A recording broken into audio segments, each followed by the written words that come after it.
핵심부터 분명히 하겠습니다. 중국 증시의 붕괴는 한국에게 위기가 아니라 구조적 기회입니다. 자본의 방향이 바뀌고 제조의 지도와 기술 표준의 중심이 이동합니다. 그 축은 상하이가 아니라 서울입니다. 저는 군사 안보 산업을 오래 봐온 사람으로서 단언합니다. 금융 실물 기술이 동시에 흔들릴 때 방산과 전략, 제조를 가진 국가만이 충격을 흡수하고 성장의 사다리를 연장합니다. 한국은 그 조건을 이미 갖췄고 중국과 일본은 결정적으로 놓쳤다. 이것이 오늘 우리가 확인한 사실입니다. 먼저 시장의 표정부터 읽어봅시다. 중국의 검은 월요일은 단순한 가격 하락이 아니라 신뢰의 붕괴입니다. 가격은 언젠가 반등할 수 있지만 신뢰는 쉽게 돌아오지 않습니다. 왜냐? 이번 충격의 근원은 기업의 현금 흐름도 공장 가동률도 아닌 정치 리스크의 실체화이기 때문입니다. 최고 권력의 부재 침묵, 권력 투쟁의 소문, 그리고 전염병 통제라는 이름의 사회 봉쇄, 이 세 가지가 동시에 작동하는 시장에서 외국인 투자자는 숫자가 아니라 국가 시스템을 봅니다. 그 시스템이 불투명하고 임의적이면 돈은 떠납니다. 그 돈은 어디로 가느냐? 법치 투명성 동맹 네트워크가 견고한 곳, 그리고 민간 기술 군사 산업 복합체가 실물 경제의 최후 보루인 곳으로 갑니다. 바로 한국입니다. 일본과 비교해 보겠습니다. 일본은 안정적이라고들 하지만 안정 역동입니다. 초저금리와 재정 팽창으로 지탱한 자산시장은 반등해도 젊은 산업의 흡인력이 없습니다. 반도체 후공정 차세대, 배터리 양자 방산 모두에서 일본은 더딥니다.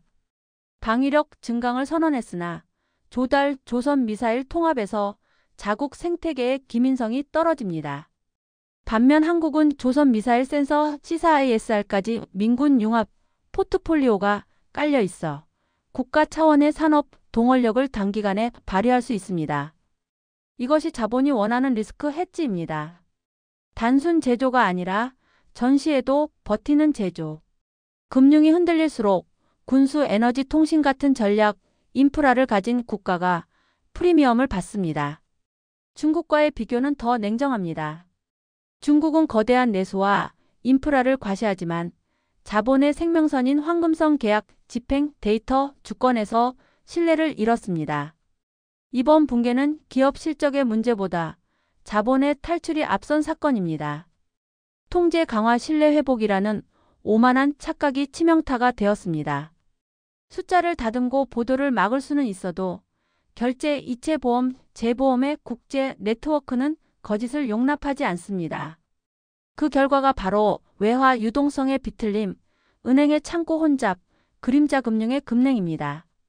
반면 한국은 개방형, 결제, 인프라, 컴플라이언스 체계 및 동맹 금융 규범 안에 깊숙이 들어와 있습니다.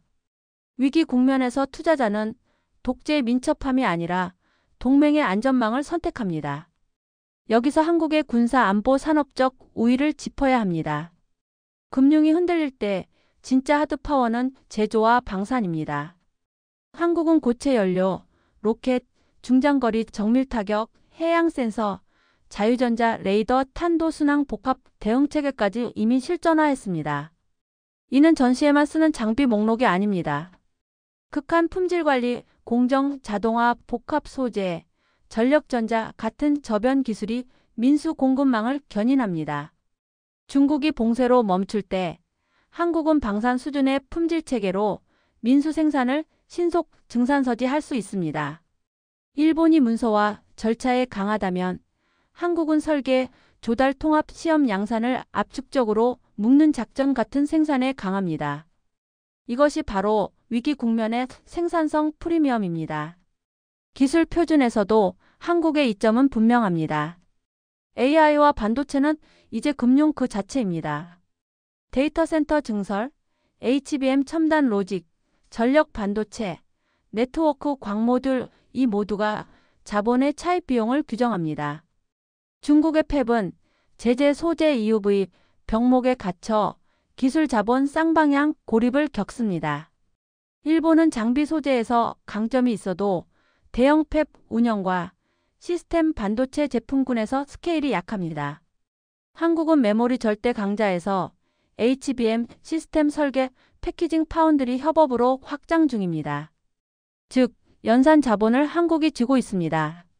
시장이 무너질수록 계산 능력 컴퓨트이 더 비싼 보험이 되고 그 보험을 공급하는 쪽이 가격, 결정권 파워, 프라이싱을 획득합니다.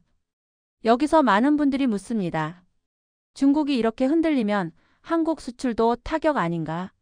단기 충격은 있겠지만 구조적 효과는 반대입니다.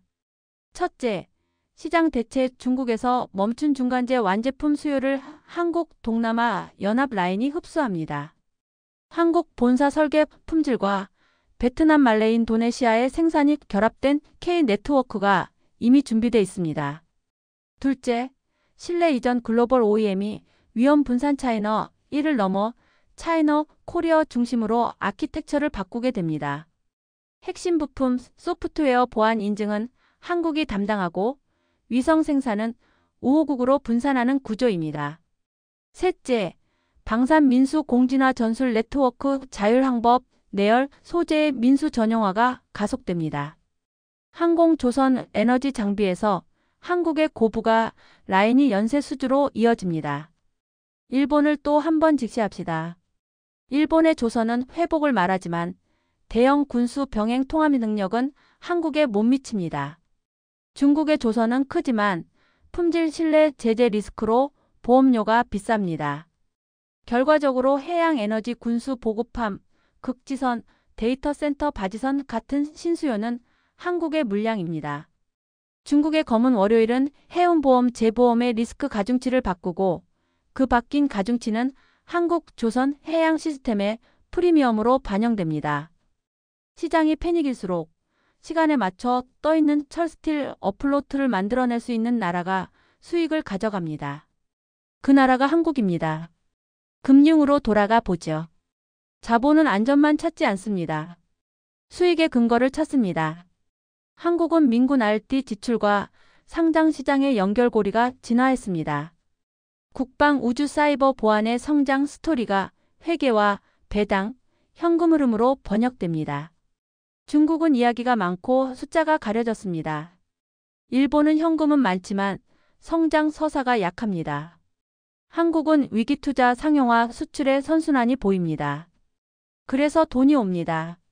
오해하지 마십시오. 애국심이 아니라 리스크 대비 수익의 문제입니다. 그리고 그 계산표에서 한국은 가장 많은 체크박스를 채우는 국가입니다. 저는 군사 전문기자로서 단호히 말합니다. 증시의 검은 월요일은 안보의 월요일이기도 합니다. 금융 신뢰가 붕괴하면 동북아 해역의 군사적 오판 리스크가 커집니다. 여기서 한국의 상시 감시 즉흥 통합 타격 능력이 지역 안정의 핵심 억제력으로 작동합니다.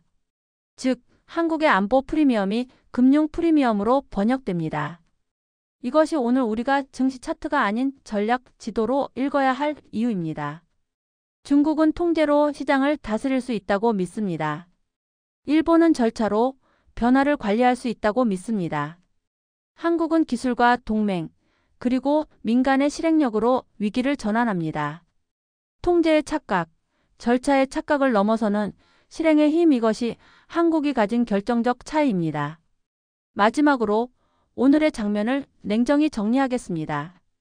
중국 시장이 멈춘 날, 세계는 한국을 리스크의 회피처로만 본 것이 아닙니다. 새로운 표준의 발행처로 보았습니다. 자본은 안정과 표준을 동시에 요구합니다. 한국은 반도체, 배터리, 조선 방산, 통신의 5축으로 그 요구를 충족합니다.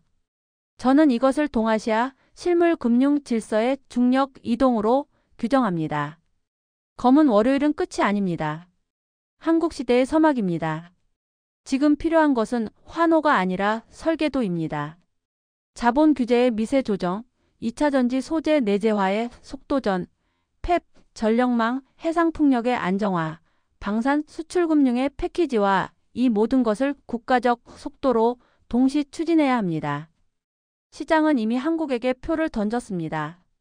이제 우리는 그 표를 전력, 철강, 소재, 센서로 바꾸는 일만 남았습니다. 중국의 붕괴는 단순한 증시 사건이 아니라 자본의 대이동 캐피털 마이그레이션이다. 이번 사태에서 가장 주목해야 할 것은 돈의 속도다. 10월 28일 하루 동안 중국 본토에서 빠져나간 외화 규모는 1,420억 달러. 이는 1997년 아시아 금융위기 당시 태국의 한 해 GDP에 맞먹는 수치다. 이 거대한 자금이 향한 목적지는 어디였는가? 정답은 이미 시장의 데이터가 보여준다. 서울, 토론토, 싱가포르. 그러나 세 도시의 성격은 전혀 다르다. 토론토는 안정적이지만 성장성이 없다. 싱가포르는 세금, 피난처의 성격이 강하다. 반면 서울은 기술산업 금융이 결합된 리스크와 성장의 균형점으로 평가받고 있다. 이번 자본 이탈의 출발점은 단순히 투자 회피가 아니다. 정치 리스크가 금융 리스크로 변환되는 과정이었다. 중국 정부는 외환 유출을 막기 위해 위안화 송금 제한, SWIFT 접속 제한, 여객 계좌 동결 명령을 내렸지만 이미 시장의 심리는 돌아서 있었다. 자본은 통제를 두려워하지 않는다. 불투명성을 두려워한다. 법이 하루아침에 뒤집히는 나라에서는 어떤 이익도 보장되지 않는다. 반면 한국의 경우 비상 상황에서도 통화 안정과 법치적 절차가 유지된다는 점이 자본에게 결정적인 신호로 작용했다. 외국계 은행들은 한국 원화를 아시아판 스위스프랑이라고 부르기 시작했고 실제로 외환시장에서는 원화가 중국 위안 대비 9% 급등했다. 중국 내 자본의 탈출 경로는 세 갈래로 나뉜다. 첫째, 기업 자금의 해외 계열사 이전. 다국적 기업들은 홍콩, 마카오를 우회해 본사 자금을 동남아 또는 한국으로 이관했다. 둘째, 개인 자산의 디지털화. 부유층은 암호화폐, 스테이블 코인, NFT 형태로 자산을 분산시켰다. 셋째, 외국계 금융사의 본사 철수. GT, HSBC, 골드만삭스 등 주요 투자은행이 중국 내 파생상품 포지션을 축소하면서 그중 30%가 한국 증권시장으로 옮겨왔다. 이들의 공통된 선택 기준은 하나였다. 예측 가능성 프리딕터빌리티. 한국은 지정학적으로 위기 지역이지만 정책과 계약의 일관성만큼은 일본, 중국보다 뛰어나다는 평가를 받는다. 한국의 반응은 놀라울 만큼 신속했다. 기획재 정부와 한국은행은 같은 날 새벽 긴급회의를 열고 외국인 투자자 자금 유입 한도를 일시 확대했다. 금융위원회는 한국거래소와 협의해 단기채권 발행 규제를 완화했고 이는 곧 유입 자금의 정착 기반을 만들어냈다. 48시간 만에 한국 국채 10년물 수익률이 0.4%포인트 하락했고 코스피는 역으로 3.7% 상승했다. 한국은 위기를 두려워하지 않았다. 오히려 리스크를 자산으로 전환하는 계산력을 보여주었다. 반면 일본은 여전히 엔화 강세를 억제하기 위해 무제한 양적 완화를 지속했고 이는 투자자에게 일본은 수익이 아닌 방어의 나라라는 인상을 남겼다. 그 결과 자본은 도쿄가 아닌 서울로 흘러들었다. 흥미로운 것은 이번 자본 이동이 산업 구조와 방산 생태계에도 즉각적인 영향을 미쳤다는 점이다. 자금이 몰리면 가장 먼저 반응하는 것은 은행이 아니라 산업은행과 방위산 업체다. 한국의 주요 방산기업 한화에어로스페이스, LI지넥스원, HD현대중공업은 외국계 투자자 지분이 한 주간 평균 11% 증가했다. 그 이유는 명확하다. 금융 시스템이 흔들릴 때 현실적 자산릴 에셋, 즉 무기 조선, 에너지 소재가 살아남는다. 그리고 그 중에서도 한국은 생산 수출 외교의 삼박자 체계를 갖춘 유일한 나라다. 중국은 생산은 크지만 수출이 정치화돼 있고 일본은 기술은 강하지만 외교적 유연성이 없다. 한국은 양쪽의 균형을 모두 잡았다. 글로벌 펀드들은 이번 사건을 계기로 포트폴리오의 기준을 바꾸고 있다. 과거에는 시장 규모가 중요했다면 이제는 위기 지속성에 대한 회복력 리질리언스이 중요하다. 한국은 지난 20년간 외환위기, 글로벌 금융위기, 팬데믹, 러시아 우크라이나 전쟁, 중동 분쟁까지 5번의 글로벌 충격을 모두 버텨냈다. 그 과정에서 한 번도 국가 신용 등급이 하락하지 않았다. 이것은 단순한 수치가 아니라 제도적 신뢰의 증거다.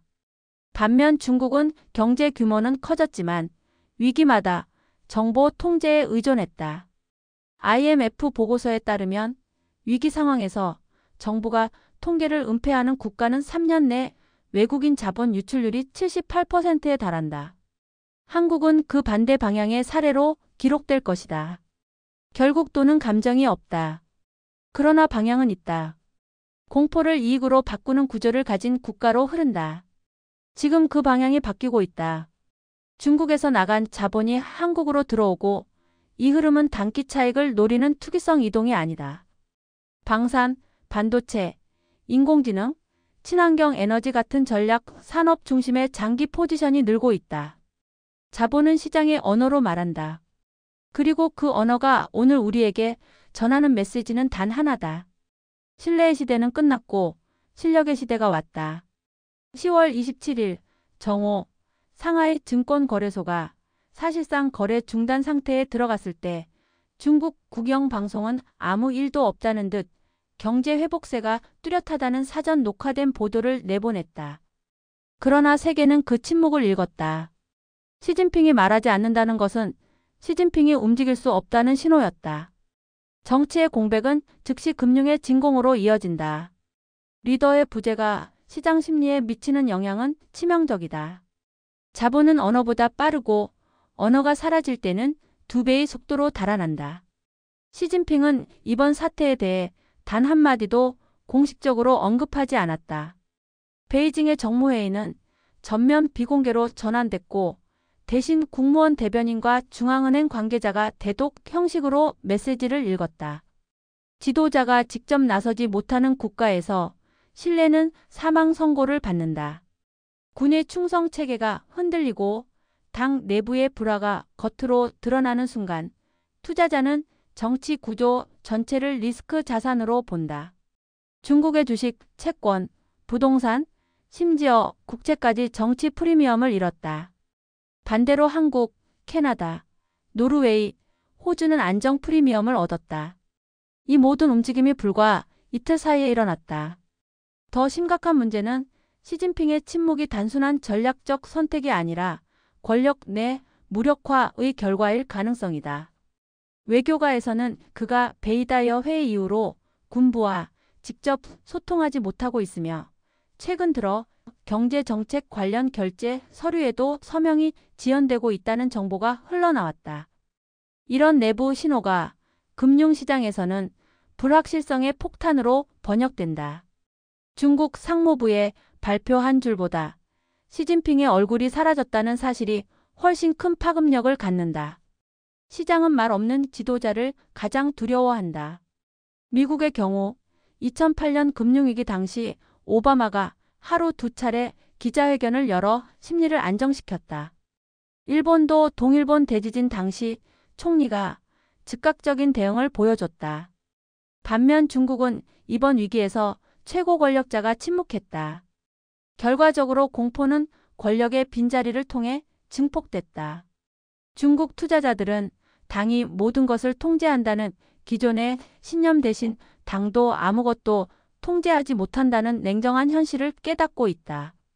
이와 대비되는 것이 바로 한국의 위기 커뮤니케이션 체계다. 한국은 경제 안보 보건 모든 위기에서 정보 공개와 행동 명령이 동시에 진행되는 구조를 갖고 있다. 외환시장 급등락 시 기획재정부 한국은행 금융위원회 청와대가 한 목소리 시스템원 보이스로 대응한다. 이런 체계는 단순한 행정이 아니라 민주적 거버넌스의 경제적 기능이다. 중국의 통제는 시장을 마비시키지만 한국의 투명성은 시장을 진정시킨다. 바로 이 차이가 10월 28일 이후 48시간 동안 원화가치 상승, 코스피 회복, CDS 신용부 도스왑 하락이라는 결과로 나타났다. 중국 내부의 경제 관료들도 침묵을 강요받고 있다. 일부 고위 관료는 현재의 금융 불안은 서방 세력의 심리전이라고 말했다. 그러나 시장은 그런 언어를 믿지 않는다. 시장은 명령으로 움직이지 않는다. 공산당의 위로부터의 명령 체계는 자본의 세계에서 무력하다. 명령보다 빠른 것은 데이터이고 데이터보다 빠른 것은 공포다. 그리고 지금 중국은 공포를 수출하고 있다. 시진핑의 침묵은 단지 국내의 문제로 끝나지 않는다. 글로벌 공급망의 신뢰도 지수를 무너뜨리고 위안화 결제 시스템을 불안하게 만든다. 달러 결제가 막히면 한국, 일본, 대만, 싱가포르의 기업들이 대체 허브가 된다. 그 중에서도 한국은 반도체, 조선, 배터리, AI, 인프라를 모두 갖춘 유일한 완전형 경제다. 세계는 이제 상하이가 아니라 서울을 중심으로 계산서를 작성하고 있다. 일본의 경우 엔화 강세와 인구 고령화가 동시에 겹쳐 위기 상황에서 투자처로서의 매력을 잃었다. 일본 정부는 위기 때마다 안정을 말하지만 성장 없는 안정은 정체일 뿐이다. 반면 한국은 안정 속의 성장을 보여준다.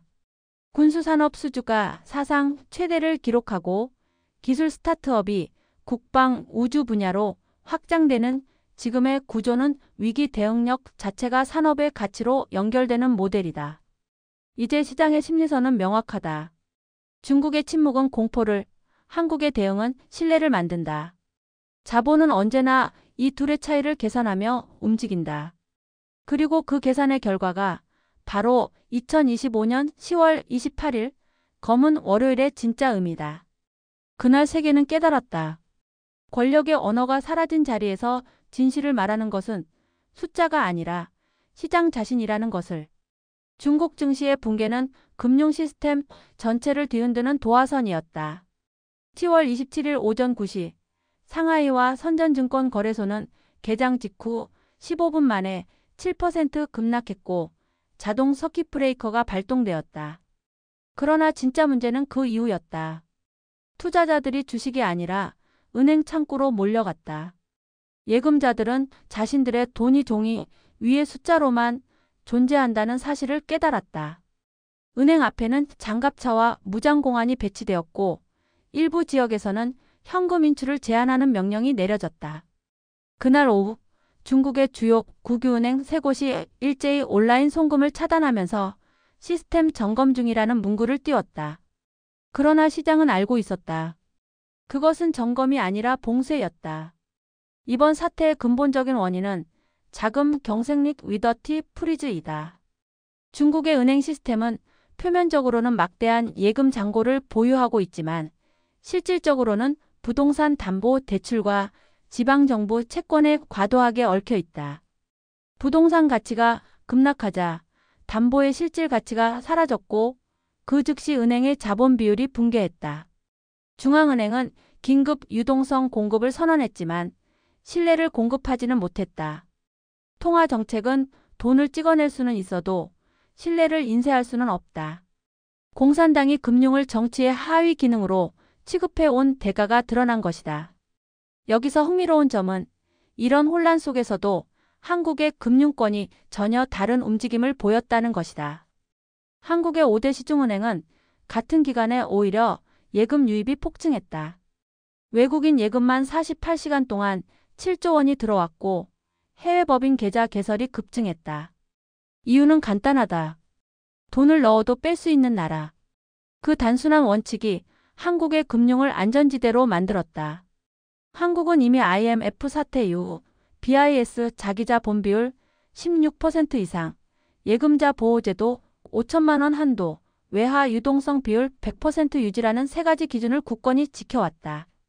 반면 중국의 은행들은 정치 명령에 따라 지방정부 프로젝트에 강제 대출을 시행했고 결과적으로 국가가 보증한다는 환상만 남았다. 이번 위기로 국유은행 체제의 허상이 드러났다.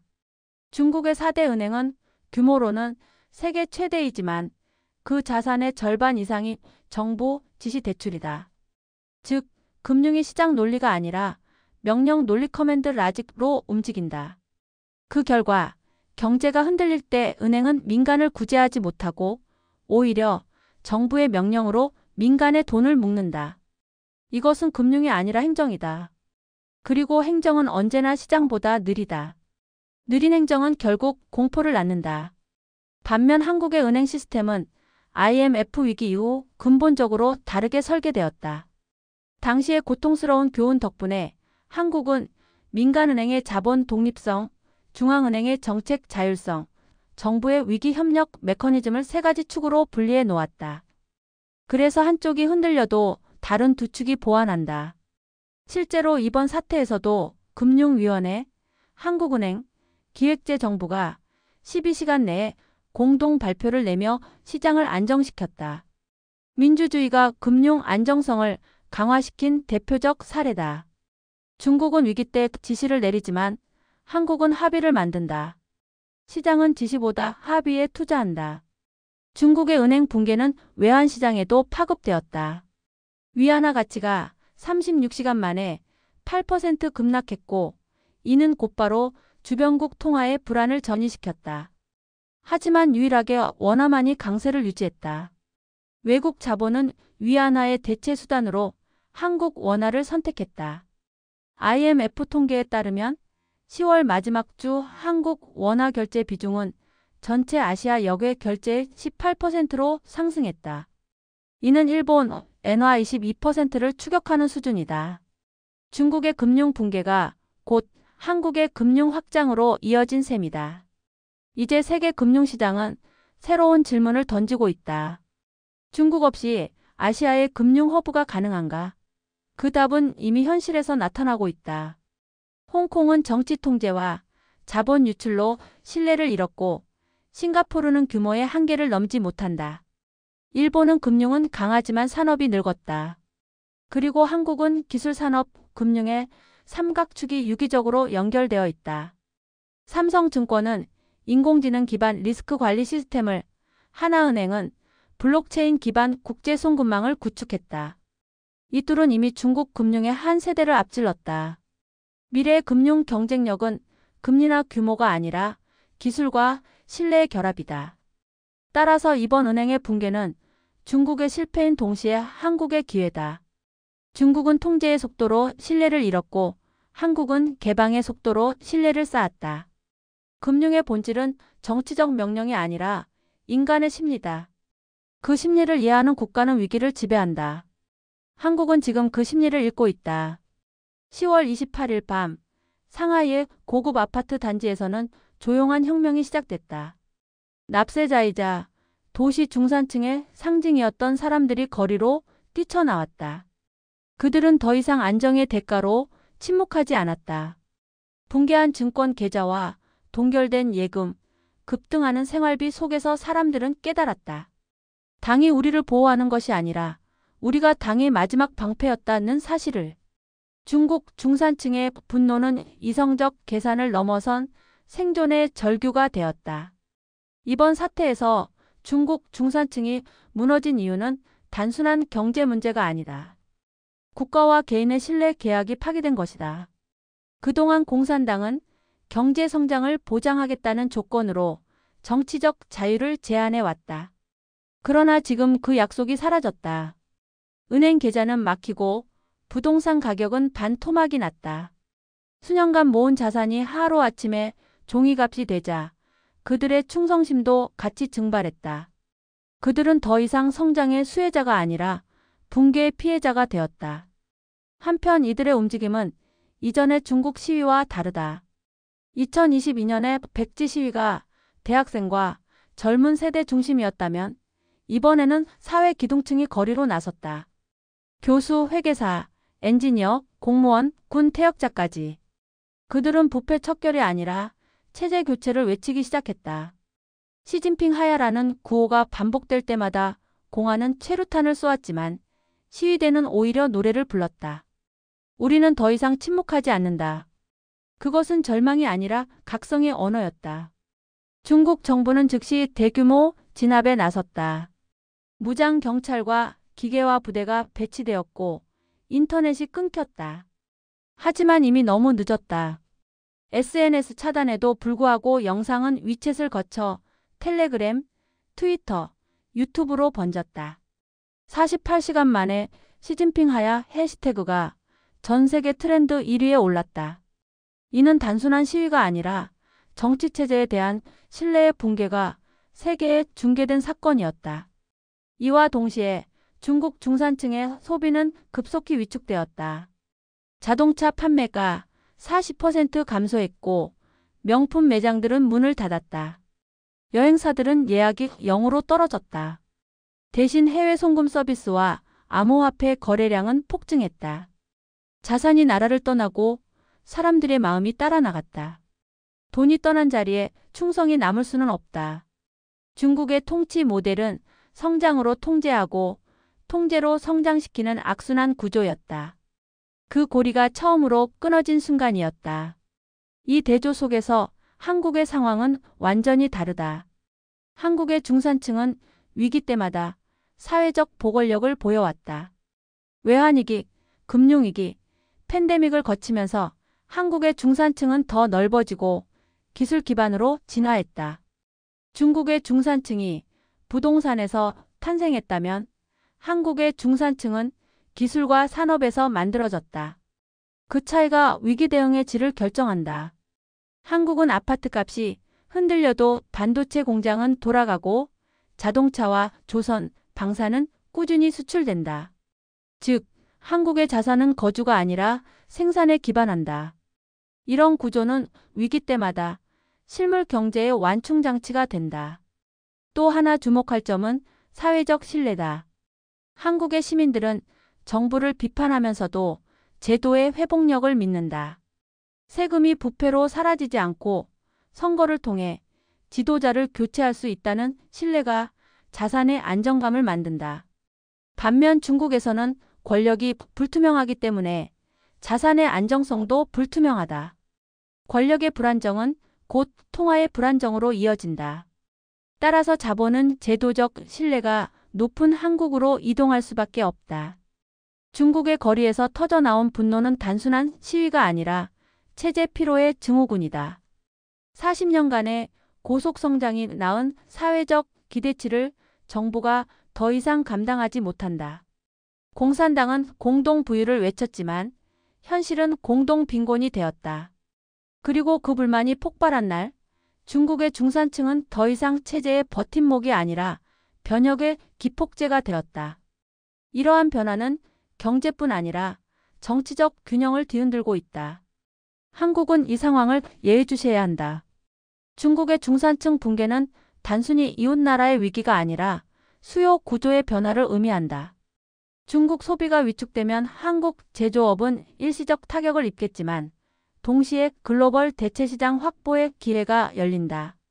미국, 유럽, 인도, 중동으로 분산되는 수출 구조 속에서 한국의 고급 기술 산업은 더 많은 시장 접근권을 얻게 된다.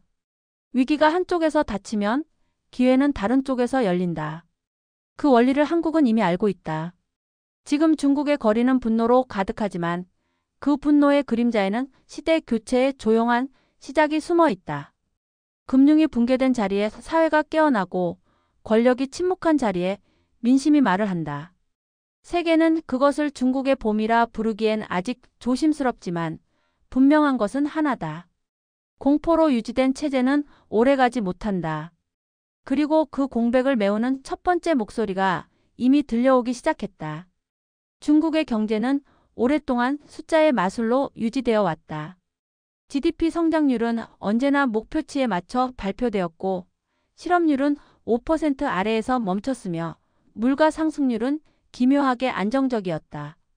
하지만 2025년 10월 이후 이 수치들은 더 이상 시장을 속이지 못했다. 이번 검은 월요일 사태는 단순한 시장 충격이 아니라 거짓 보고 체계의 파산이었다. 오랫동안 정부가 조작해온 통계와 현실의 괴리가 한계점을 넘었고 거짓이 쌓인 자리에 진실이 무너졌다. 공산당의 통계 시스템은 중앙의 목표를 만족시키기 위해 하향식 조작 타프 다운 패브리케이션 구조로 설계되어 있다. 각 지방정부는 성장률 달성을 위해 허위 투자 프로젝트를 만들고 그 데이터를 다시 중앙이 종합해 경제가 견조하다고 발표한다. 하지만 이번 사태에서 지방정부들의 허위 회계는 더 이상 가려질 수 없었다. 은행 대출이 막히자 실제 생산과 고용이 급격히 감소했고 세수는 30% 이상 줄었다. 그럼에도 불구하고 국가통계국은 3분기 GDP를 4.9% 성장으로 발표했다. 시장은 냉소로 반응했다. 이제 중국의 숫자는 현실이 아니라 소설이다. 이 허위 구조는 단순한 행정 문제가 아니라 정치 체제의 본질이다. 공산당은 숫자로 통치한다. 경제 성장이 곧 정당성의 근거였기 때문이다. 하지만 그 숫자가 거짓이 되는 순간 정당성도 함께 붕괴한다. 시진핑 정권은 성장률이 멈추면 체제의 신화도 무너진다는 사실을 누구보다 잘 알고 있었다. 그래서 통계의 조작은 선택이 아니라 생존의 기술이 되었다.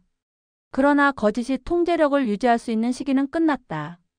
시장과 네트워크는 거짓보다 빠르다. SNS를 통해 현장의 실업, 파산, 시위 영상이 실시간으로 공유되면서 정부의 보도 자료는 더 이상 신뢰를 만들지 못했다. 한국의 사례는 이와 정반대다. 한국은 외환위기 이후 투명성 자체를 성장의 조건으로 삼았다. 통계청, 한국은행, 금융위원회는 독립성을 확보했고 데이터는 정치의 수단이 아니라 정책의 근거가 되었다. 그래서 한국의 시장은 언제나 불편한 진실을 받아들이지만 그 진실이 바로 신뢰를 만든다. 반면 중국은 편리한 거짓을 선택했고 그 거짓이 결국 신뢰를 파괴했다. 이번 위기는 데이터의 진실성이 국가의 신용을 결정짓는 시대가 왔음을 보여준다. 중국 내부의 일부 관료들도 진실을 감추기 어렵게 되었다. 지방 기업들이 줄줄이 파산하면서 통계국은 파산 기업을 경영 중단으로 분류했다. 실업률은 공식적으로 5.1%로 발표되었지만 실제 취업 인구는 3억 명 이상이 일자리를 잃은 것으로 추정된다. 농민공 2억 명이 도시로 돌아가며 농촌의 물가가 폭등했고 도심의 공장 가동률은 40% 미만으로 떨어졌다.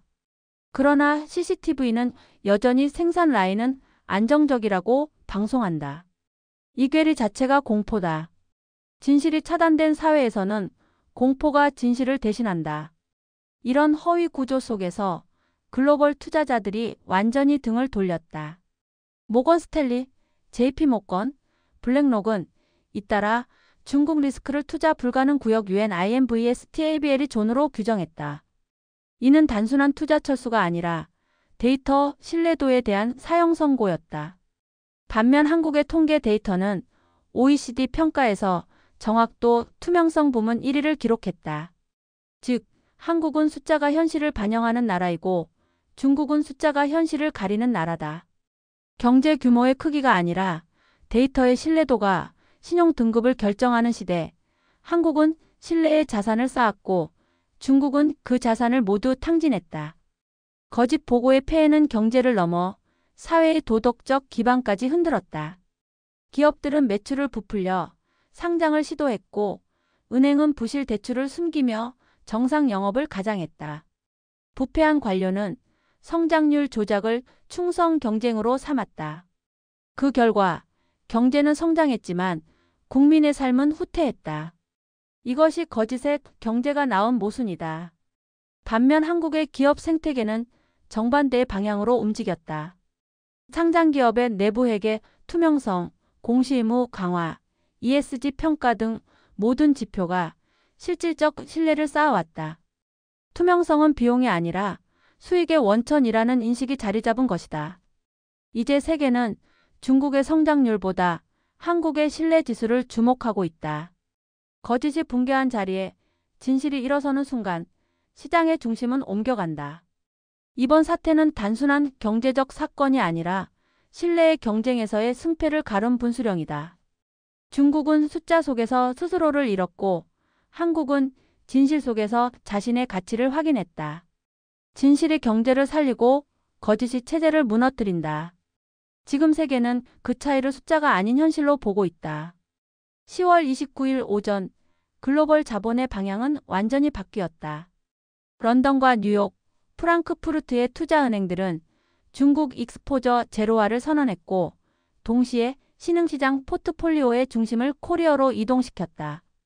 불과 48시간 전만 해도 상하이를 중심으로 짜여있던 아시아 금융지도는 이제 서울을 향해 기울기 시작했다. 국제 자본이 한국을 선택한 이유는 단순한 대체 효과가 아니다. 한국은 위기 속에서도 움직이는 국가이기 때문이다. 행정이 빠르고 정보가 투명하며 민간이 기민하다. 이 세 가지가 맞물리며 한국은 이번 충격에서 유일하게 기능하는 시스템으로 평가받았다. 한국은 이미 구조적으로 자본이 머무를 준비가 되어 있었다. 2020년 이후 반도체, 배터리, AI 산업의 대규모 투자와 함께 정부는 금융 규제 완화를 병행했다. 외국인 투자자의 세제 혜택, 데이터 개방, 핀테크 인증 제도는 세계적 수준으로 진화했다. 이번 사태에서 외국계 펀드가 한국을 선택한 이유는 명확했다. 정치적 안정성과 산업 기반이 동시에 존재하는 아시아의 유일한 나라. 일본은 정치가 안정적이지만 산업의 활력이 부족하고 싱가포르는 금융 허브이지만 제조 기반이 약하다. 한국은 두 가지를 모두 갖췄다. 게다가 민주주의 국가로서 법치와 투명성이 확보된 자유시장이라는 점이 자본에게 결정적인 신뢰를 주었다. IMF 통계에 따르면 10월 4주차에만 한국으로 유입된 순외국인 자금은 52억 달러. 이는 2008년 금융위기 이후 최대 규모다. 특히 주목할 점은 자금의 성격이 단기 투기가 아닌 장기 전략 자본이라는 것이다. 블랙록, 노르웨이 국부펀드, 캘리포니아 연기금 등 대형 기관들이 한국의 반도체 AI 방산 ETF를 집중 매입했다. 그들이 한국을 선택한 이유는 간단하다. 미래가 보이기 때문이다. 기술력과 생산 능력, 그리고 민주적 제도 아래에서의 예측 가능성, 이 세 가지가 합쳐진 나라는 전 세계에 한국밖에 없다. 중국의 투자 환경은 정치 리스크와 데이터 통제, 법적 불확실성으로 인해 더 이상 글로벌 표준이 아니다. 한편 일본은 여전히 내수 중심 경제에서 벗어나지 못하고 있다. 엔화 약세와 임금 정체로 투자 수익률이 낮고 고령화로 인한 노동력 부족이 산업 성장을 제약한다. 반면 한국은 젊은 기술 인력, 첨단 제조 인프라, 그리고 국가 간 신뢰망을 동시에 갖추고 있다. 게다가 한국은 단일 도시 중심이 아닌 다액형 성장 구조 서울, 부산, 대구, 광주가 각자의 산업 생태계를 구축해 자본 분산의 효율성을 제공한다. 중앙 집중형 중국, 노세안, 일본과 대비되는 한국의 개방적 성장 모델이 자본의 방향을 결정지었다. 특히 이번 사태에서 K방산 산업은 자본 유입의 새로운 핵심축이 되었다. 글로벌 위기가 심화될수록 안정과 억제력에 대한 수요가 급증한다. 한국의 방산 기업들은 이미 유럽, 중동, 동남아시아에서 공급망을 확장하고 있으며 이는 단순한 무기 수출이 아니라 산업, 금융 복합 생태계로 발전하고 있다. K고 자주포, 천궁이, FA50, K 전차에 대한 해외 수주가 늘면서 방산 산업은 안정적인 현금 흐름을 창출하고 그 안정성은 금융시장에서 신용 프리미엄으로 전환된다. 다시 말해 한국은 무기를 만들어 파는 나라가 아니라 신뢰를 만들어 파는 나라가 되었다. 국제 신용평가사들은 즉각 반응했다. 무디스는 한국의 국가신용 등급 전망을 스테이블에서 파저티브로 상향했고 SP는 한국은 아시아에서 유일하게 시스템 리스크를 흡수할 수 있는 구조를 갖췄다고 평가했다.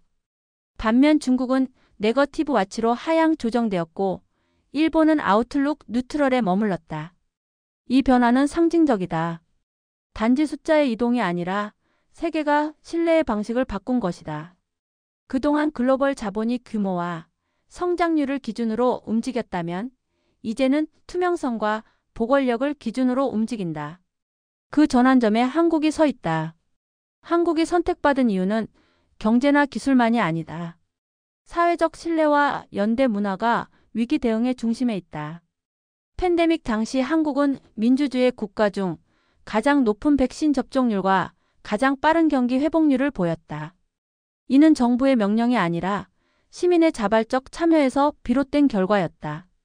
이런 시민적 신뢰는 금융에서도 작동한다. 정부가 금융시장 안정 조치를 발표하면 시민들은 공포에 흔들리지 않고 예금을 유지한다. 이 안정된 심리 구조가 자본에게는 국가적 보험 사브런 인슈런스로 작용한다. 시장은 정책보다 심리를 믿는다. 그리고 한국의 시민들은 이미 세계가 믿는 심리다. 세계 언론의 헤드라인이 바뀌고 있다. 파이낸셜 타임스는 코리아 is the new safe haven of Asia라고 보도했고, 블룸버그는 한국 원화가 신뢰의 화폐로 부상했다고 분석했다. 유럽의 일부 투자은행들은 아예 한국을 아시아의 스위스라고 부르기 시작했다. 아이러니하게도 이것은 중국이 한때 꿈꿨던 자리다. 그러나 권력의 독점과 정보 통제가 만들어낸 벽이 스스로를 가두었고 그 빈 공간을 한국이 채운 것이다. 역사는 항상 진공을 싫어한다. 그리고 지금 아시아의 신뢰라는 진공을 메우는 이름은 한국이다. 이제 한국은 단순히 위기를 피한 나라가 아니라 새로운 경제 질서를 설계할 나라로 주목받고 있다. 중국이 무너지고 일본이 머뭇거리는 사이 한국은 경제기술 안보의 삼위일체 구조를 기반으로 신뢰의 허브로 변모하고 있다. 자본이 한국을 선택한 것은 단기 이익이 아니라 구조적 판단이다.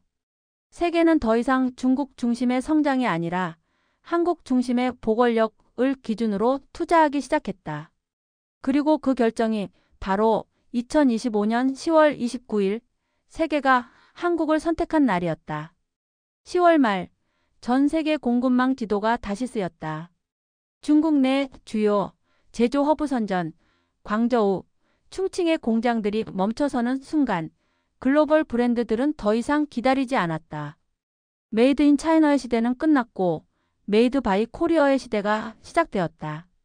이번 변화는 단순한 생산지 이전이 아니라 제조 철학의 전환이다.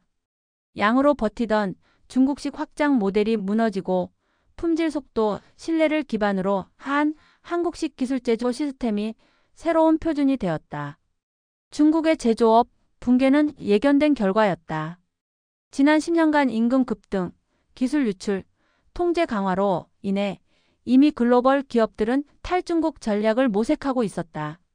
그러나 결정적 계기는 2025년 10월의 금융 붕괴였다. 자금 흐름이 막히자 부품 조달망이 끊기고 물류 시스템이 멈췄다. 이에 반해 한국은 위기와 동시에 움직였다. 정부와 대기업, 중견 제조업체가 한 몸처럼 반응했다. 현대, 삼성, LG, 한화, 두산이 각각 방산, 반도체, 배터리, 에너지, 조선 분야의 긴급 생산 체계를 가동하며 중단된 중국 공급망을 대체했다. 이런 신속한 대응은 한국이 단순히 생산기지가 아니라 위기 속에서도 작동하는 국가 단위의 제조 시스템임을 입증했다. 한국 제조업의 가장 큰 강점은 민군 융합 산업 구조다. 방산 기술이 민수로, 민수 기술이 다시 방산으로 순환하는 이 구조는 어느 한 부문이 멈춰도 전체 시스템이 흔들리지 않는다. 예를 들어 한화의 정밀 사출 기술은 동시에 배터리 모듈과 미사일 엔진을 생산할 수 있고 HD현대의 조선 기술은 군수 수송선과 LNG 운반선을 병행 제작한다. 이런 유연한 생산 구조는 위기 시 생산 라인을 전환할 수 있는 전시형 제조 체제를 가능케 한다. 중국이 통제로 생산을 멈췄을 때 한국은 자율로 생산을 이어갔다. 통제된 공장은 멈추지만 자율적 공장은 진화한다. 또한 한국은 디지털 전환을 완성한 몇 안 되는 제조국가다. 2024년부터 구축된 스마트 팩토리 네트워크는 전국의 1만여 개 공장을 실시간으로 연결해 수요와 공급을 자동 조정한다. 이 시스템은 단순한 생산 자동화가 아니라 위기 상황에서 국가 전체의 생산 효율을 최적화하는 AI 기반 경제 방어망이다. 이번 중국발 위기 속에서 한국은 이 네트워크를 활용해 유럽과 미국, 중동에서 급증한 주문을 단 72시간 만에 재배분했다. 일본은 공정 관리에 뛰어나지만 이런 초연결 네트워크에서는 여전히 뒤처져 있다. 일본의 제조는 정밀하지만 느리고 한국의 제조는 정밀하면서 빠르다. 속도와 품질을 동시에 달성한 유일한 나라. 그것이 지금의 대한민국이다. 중국이 붕괴하면서 글로벌 브랜드들은 한국을 향해 몰려들고 있다. 테슬라는 충남 서산에 신규 배터리 모듈 라인을 협의 중이며 보잉과 에어버스는 한국 항공 소재 기업과 장기 계약을 추진하고 있다. 유럽의 반도체 장비 업체 ASML도 차세대 노광 장비 유지 보수 허브를 한국으로 이전하기로 결정했다. 과거에는 중국의 값싼 노동력이 경쟁력이었다면 이제는 한국의 기술 신뢰도가 경쟁력이다. 글로벌 기업들이 한국을 선택하는 이유는 단순한 비용이 아니라 공급망의 생존 확률이다. 특히 조선 해양 부문에서 한국의 독주는 눈부시다. 중국 조선소가 부채 문제로 가동을 중단하자 HD현대, 삼성중공업, 하나오션이 즉시 대체 수주를 흡수했다. 불과 2주 만에 한국의 조선 수주량은 세계의 73%를 차지했다. 이는 단순한 경기 반등이 아니라 전략적 구조 재편이다. 한국은 조선 에너지 방산의 융합을 통해 세계 해양 공급망의 허브로 부상하고 있다. 반면 일본의 미쓰비시 조선과 중국의 CSSC는 노후 설비와 자금난으로 경쟁력을 상실했다. 기술보다 체계, 체계보다 신뢰. 이 세 가지 중 어느 것도 한국 외에는 갖추지 못했다. 한국의 제조 귀환은 에너지 전환과도 맞물려 있다. 중국이 전력난과 환경 규제 강화로 산업용 전력 공급을 축소하자 글로벌 기업들은 안정적인 전력망을 찾았다. 한국은 원전 수소 해상 풍력의 3중 구조를 통해 전력 안정성을 확보했고 정부는 민간 발전소와 연계된 산업전력 우선 공급 시스템을 도입했다. 이는 단순한 기술이 아니라 국가 생존의 전략 설계다. 에너지 위기에서 제조가 살아남으려면 기술보다 먼저 전력이 있어야 한다. 한국은 그 현실을 가장 먼저 이해했다. 이번 위기를 통해 세계는 명확히 깨달았다. 중국의 생산력은 크지만 유연하지 않고 일본의 기술력은 높지만 응용이 느리며 한국의 산업은 작지만 빠르고 정확하다. 그리고 위기 시대에 살아남는 것은 거대한 체제가 아니라 빠르고 정확한 시스템이다. 자본은 그것을 안다. 그래서 중국에서 떠난 자금이 한국의 공장으로, 한국의 공장에서 세계의 주문으로 이어졌다. 한국은 다시 한번 증명했다. 위기는 종말이 아니라 한국식 산업 진화의 촉매제라는 것을. 2025년 10월 초 글로벌 IT 업계는 하나의 뉴스로 뒤집어졌다.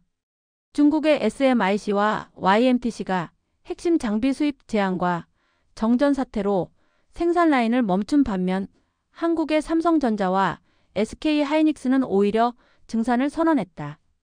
전 세계 메모리 시장의 82%, HBM 고대역 폭 메모리의 96%를 한국이 공급한다는 사실은 이미 알려져 있었지만 이번 사태는 그 의미를 완전히 바꾸어 놓았다. 이제 반도체는 한국의 통화가 되었고 AI는 그 통화를 사용하는 세계의 언어가 되었다. 중국은 지난 5년간 AI 반도체 자립을 외쳤지만 그 구조적 한계는 기술의 문제가 아니라 정치의 문제였다. 핵심 기술을 국유화하고 인재를 통제하는 순간 혁신은 멈췄다. 반도체 산업은 자유로운 협업과 신뢰 기반의 공급망 위에서만 성장한다. 그러나 중국은 모든 기술을 국가 자산으로 규정했고 이는 결국 창의성의 사형선고였다. 반면 한국은 민간의 자율성과 정부의 전략적 조정이 공존하는 유연한 생태계를 구축했다. 삼성과 SK는 경쟁하지만 위기에는 협력한다. 국가는 간섭하지 않고 조정하며 산업은 통제받지 않고 진화한다. 바로 그 균형이 지금 한국을 세계 기술 패권의 중심으로 밀어올리고 있다. 이번 위기는 반도체를 단순한 산업이 아닌 국가 안보의 인프라로 재정의했다. 중국이 공급망을 장악하지 못하는 순간 전 세계 AI, 로봇, 자율주행 산업이 흔들렸다. 그러나 한국은 공급의 끈을 놓지 않았다. 서울, 평택, 이천, 청주에 있는 반도체 클러스터는 24시간 내내 가동됐고 전력망 용수 물류가 멈추지 않았다. 정부와 기업이 공동으로 관리하는 이 체계는 그 자체로 경제방위망 에코노믹 디펜스 그리드이다. 위기 상황에서 생산을 지켜낸 한국의 팹은 단순한 공장이 아니라 세계 AI 생태계의 심장이 되었다. 특히 HBM 고대역 폭 메모리 시장에서 한국의 독점은 압도적이다. HBM은 AI 모델 학습 속도를 좌우하는 핵심 부품으로 엔비디아, AMD, 인텔 등 미국의 모든 AI 칩 제조사가 한국의 HBM 공급에 의존한다. 미국조차 이 현실을 인정했다. 미 상무부의 기술자문위원회는 공식적으로 한국은 글로벌 AI 반도체 체계의 핵심 파트너라고 선언했다. 이는 단순한 산업 협력의 선언이 아니라 AI 시대의 동맹 구조가 재편되는 신호였다. 과거의 핵무기 동맹이 미국을 중심으로 형성되었다면 이제는 데이터 동맹이 한국을 중심으로 구축되고 있는 것이다. 중국은 이에 맞서 국산 AI 칩 생산을 서둘렀지만 기술력과 신뢰 모두에서 실패했다. 화웨이의 어센드, 알리바바의 HANGUANG 칩은 모두 성능 불안정과 품질 저하로 시장에서 외면당했다. 그 사이 엔비디아와 AMD는 한국 파트너십을 강화하며 차세대 AI 서버용 칩의 패키징, 테스트, 검증을 한국에서 수행하기로 했다. 즉, 한국은 이제 단순히 부품을 공급하는 나라가 아니라 AI의 두뇌를 설계하고 완성하는 국가로 격상된 것이다. 이 변화는 금융시장에도 즉각적인 파급을 미쳤다. 반도체 수출이 폭증하면서 한국의 무역 흑자는 4개월 연속 사상 최대치를 경신했고 원화는 신뢰의 화폐로 자리 잡았다. 블룸버그는 이를 K칩 이펙트라 불렀다. 반도체 산업이 국가 경제를 견인하는 동시에 AI 기술이 새로운 투자 신뢰를 만들어낸 것이다. 한국의 기술력은 단순히 수익을 창출하는 수준을 넘어 자본시장의 안전자산이 되었다. 이제 한국의 반도체 주가는 금리보다 AI의 학습 속도와 GPU 수요에 의해 결정된다. 일본은 과거의 영광을 되찾기 위해 반도체 복귀를 시도했지만 여전히 후공정 중심의 느린 생태계에 머물러 있다. 중국은 기술 격차를 좁히려 하지만 국가 통제가 모든 혁신을 질식시킨다. 반면 한국은 민간 혁신이 정부의 정책적 뒷받침 속에서 작동하며 위기 대응 속도는 세계 최고 수준이다. 기술과 자본, 민주주의와 법치 이 4가지 축이 완벽히 맞물리는 구조는 아시아에서 오직 한국뿐이다. 기술은 힘을, 신뢰는 패권을 만든다. 지금 세계의 기술 패권은 신뢰 위에 서 있다. 결국 AI와 반도체 시대에서 한국은 단순한 공급국이 아니라 기술 질서의 설계자로 떠오르고 있다. 데이터가 곧 무기이고 계산 능력이 곧 국력인 시대 한국은 그 중심에 서 있다. 전 세계가 불안정 속에 흔들릴 때 한국의 반도체는 멈추지 않았다. 그것이 바로 기술 패권의 본질이다. 힘은 총에서 나오지 않는다. 이제 힘은 연산에서 나온다.